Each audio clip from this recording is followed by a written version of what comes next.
जय श्री राधे, जय श्री कृष्ण। मंदिर श्री बंसी वाले महात्मा यूट्यूब चैनल अम्बाला शहर की ओर से हम आप सबका हार्दिक अभिनंदन करते हैं। आज हम आपको सुनाने जा रहे हैं करवा चौथ व्रत की परम पावन कथा।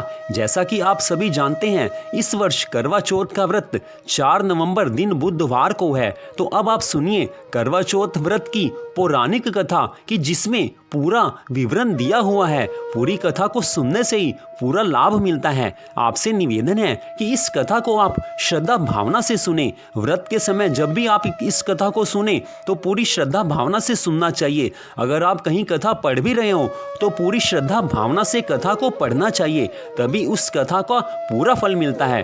तो अब आप सुने करवा चौथ व्रत की परम पावन कथा, जो कि इस प्रकार है। बोल श्री राधा कृष्ण भगवान की जय। अब करवा चौथ व्रत की कथा। एक साहूकार था जिसके 7 बेटे और एक बेटी थी। सातों भाई व बहन एक साथ बैठकर भोजन करते थे। एक दिन कार्तिक मास के कृष्ण पक्ष की चौथ का व्रत आया तो साहूकार की पत्नी, उसकी बहुओं और बेटी ने व्रत रखा था। शाम को जब सभी भाई भोजन करने के लिए बैठे तो उन्होंने अपनी बहन से कहा कि आओ बहन, भोजन कर लें। बहन बोली, आज मेरा करवा चौथ का व्रत है, इसलिए चांद निकलने पर उसे अर्घ्य देकर ही भोजन करूंगी।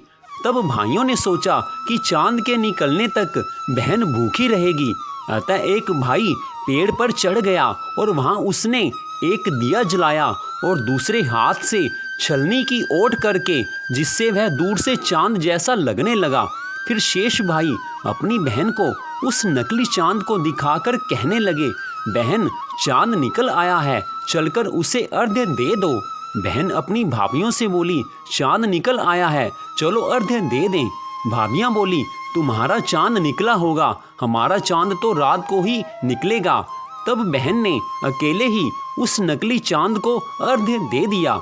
उसके बाद जब वह खाना खाने लगी तो पहले ही ग्रास में बाल आ गया, दूसरे ग्रास में कंकड़ आ गया और तीसरा ग्रास मुंह की ओर करते ही उसके ससुराल से संदेशा आया कि उसका पति बहुत बीमार है, जल्दी आओ।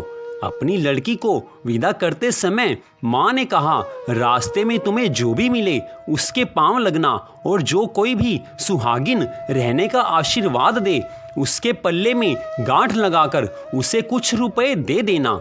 बहन जब भाइयों से विदा होकर ससुराल को चली तो रास्ते में जो भी मिला वह सबके पांव लगी। सबने उसे यही आशीर्वाद दिया, तुम 7 भाइयों की बहन, तुम्हारे भाई सुखी रहें और तुम उनका सुख देखो।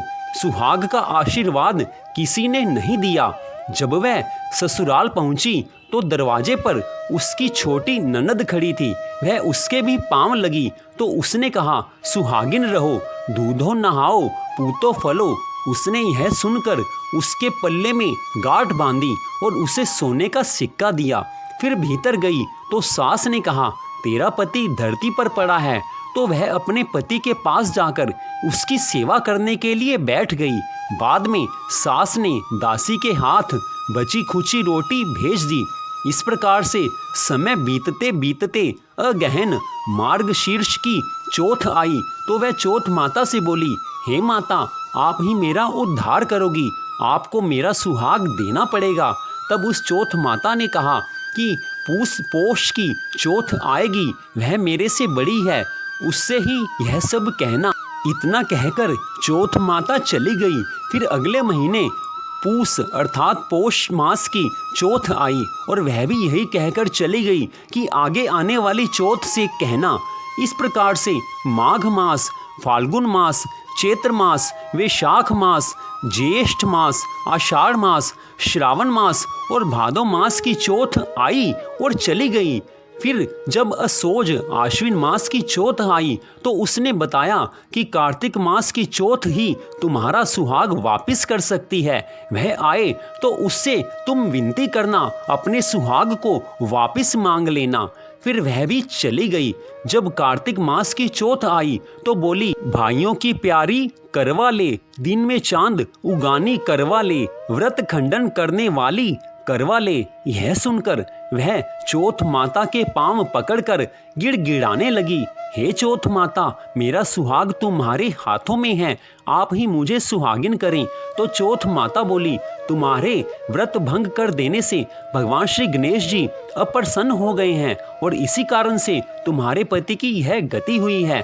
अब यदि तुम पुनः पूरे विधि विधान से दोबारा करवा चौथ का व्रत करोगी तो तुम्हारा पति जीवित हो सकता है। यह सुनकर उसने विधि विधान से करवा चौथ का पूरी तरह से व्रत किया और चंद्रमा निकलने पर उसे अर्घ्य दिया। उसके इस प्रकार से व्रत संपन्न करने से भगवान श्री गणेश जी अत्यंत प्रसन्न हो गए और उनकी आज्ञा पाकर करवा चौथ माता ने अपने टीके में से रोली लेकर उसके आदमी पर छींटा दिया तो वह उठकर बैठ गया और बोला, आज मैं बहुत सोया। वह बोली, पूरे 12 महीने सोए हो। आज भगवान श्री गणेश जी की और करवा चौथ माता की कृपा से ही तुम्हें जीवन मिला है। तो इस प्रकार करवा चौथ के व्रत की यह पौराणिक कथा थी। तो इस कथा को सुनने के बाद भगवान श्री गणपति महाराज जी और करवा चौथ माता से यह हाथ जोड़कर प्रार्थना करनी चाहिए कि हे श्री गणेश जी महाराज, हे करवा चौथ माता, आपने जिस प्रकार से उसके पति को आयु प्रदान की वैसे ही हमारे पति को दीर्घायु प्रदान करना। जो भी इस व्रत को करे और जो भी इस कथा को पढ़े या सुने उनके सबके पतियों को दीर्घायु प्रदान करना और उनके आपस में पति पत्नी में प्रेम बनाकर रखना। बोलो करवा माता की जय, बोल श्री गणपति जी महाराज की जय। तो इस प्रकार करवा चौथ के व्रत की कथा का यहीं पर विश्राम होता है। मंदिर श्री बंसी वाले महात्मा यूट्यूब चैनल अम्बाला शहर की ओर से आप यह कथा सुन रहे थे।